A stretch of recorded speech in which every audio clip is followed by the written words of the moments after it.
আখি অনেক বেশি অসুস্থ হয়ে পড়েছে।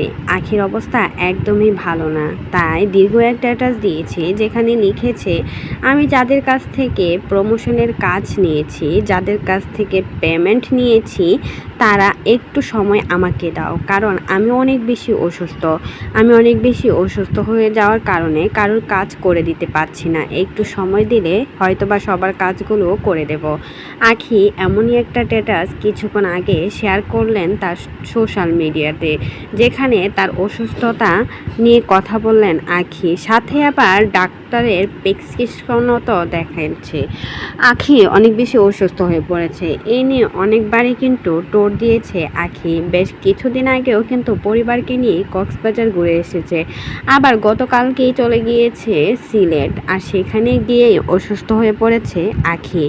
আখি এখন অনেক বেশি টাকা হয়ে গেছে, উড়ন্ত পাখির মতো যেখানে সেখানে ঘুরে বেড়াচ্ছে আখি। যা যা ইচ্ছে ছিল সব কিছুই পূরণ করছে আখি। এই পর্যন্ত আখি অনেকবার ঘুরে বেরিয়েছে, আর এখন পর্যন্ত তিশাহাত কোনো কিছুই করতে পারে নাই। তারা সবসময় নিজেকে বড়লোক দাবি করে, অথচ আখির কাছে আসার যোগ্যতাই কিন্তু তাদের নেই। আর সেই আখিকে নিয়ে কথা বলেই যায় আহাত তিশা।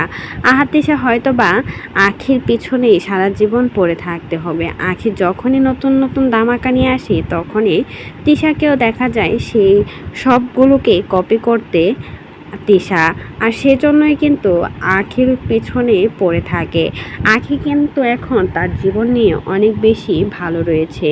হঠাৎ করে অসুস্থ হয়ে পড়ে আখি, আর সেজন্যই কারোর কাজ করে দিতে পারছে না আখি। আখিকে কিন্তু সবাই প্রমোশনের জন্য ডাকে, আর সবাই কিন্তু তাকে দিয়ে প্রমোশন করায়। তাকে বিনা পয়সাতে কিন্তু প্রমোশন করে না, সবসময় পেমেন্ট করেই কিন্তু প্রমোশন করে। আর দ্বিতীয় কথা, আখি সবসময় তিশার থেকে বেশি কাজ করে থাকে। তিশা সবসময় নিজেকে দাবি করে তাকে নাকি সবাই কাজ দিতে চায়, আর যখন আখি তাদের সাথে ছিল কেউই নাকি আখিকে কাজ দিতে চাইতো না। আর এখন তিশাকে বাদ দিয়ে সবাই আখিকেই কাজ দিয়ে বেড়াচ্ছে।